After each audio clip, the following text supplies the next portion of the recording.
Hey, what's up everybody? Joe Simpson here. Today was not that great, but I did honor the bait choice of Billy Knowles today, and I wanted to talk about this bait because I do think it's a great bait, and I don't know, it was just off. Me and Pat, neither one of us did any good.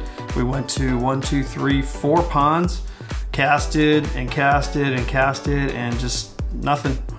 Billy Knowles came up with a really cool bait. It's called a French fry bait. And what it is about a 4 or 5 inch long bait. It's kind of square in shape like a French fry.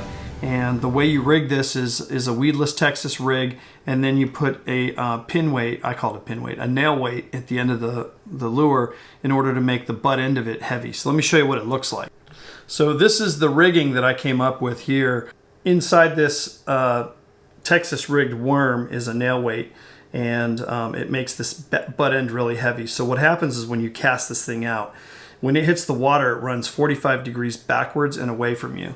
So when you throw this thing out in the water, when it hits, it starts going kind of away from you. So where that could be handy is if you've got like a grass line and you're fishing from a boat and you're pitching in front of it, this thing will hit and run up underneath it. And you can kind of pull it up and it'll fall back down underneath it. So every time you pull it up, it falls backwards at a 45. And it really does. I mean, I watched this action. So I couldn't find what you would call a French fry bait in the store. So what I did was I made my own. I bought these KVD Strike Kings.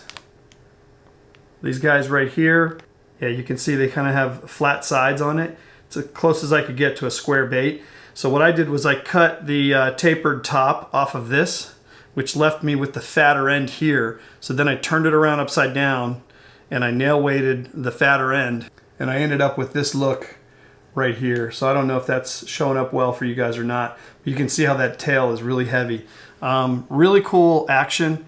And very cool bait. So Billy Knowles, thank you so much for tipping me off to this one. If anybody wants to see this bait in action in the water, Mike Iconelli, I think, shows a rigging of this and a use for this bait as well. So I'm going to try this again. I think I'm going to give Billy one more try over at the next time that I go out, maybe give him 30 minutes of time with it to see if I can get it to work. But it's definitely something I'm going to use in the future. So it's too bad it didn't work out. 0 fish on that one. But it was a good bait. I have faith that it's going to work in the right conditions. So hang in there, guys. Keep watching, and I'll be in touch tomorrow. Thanks. Bye.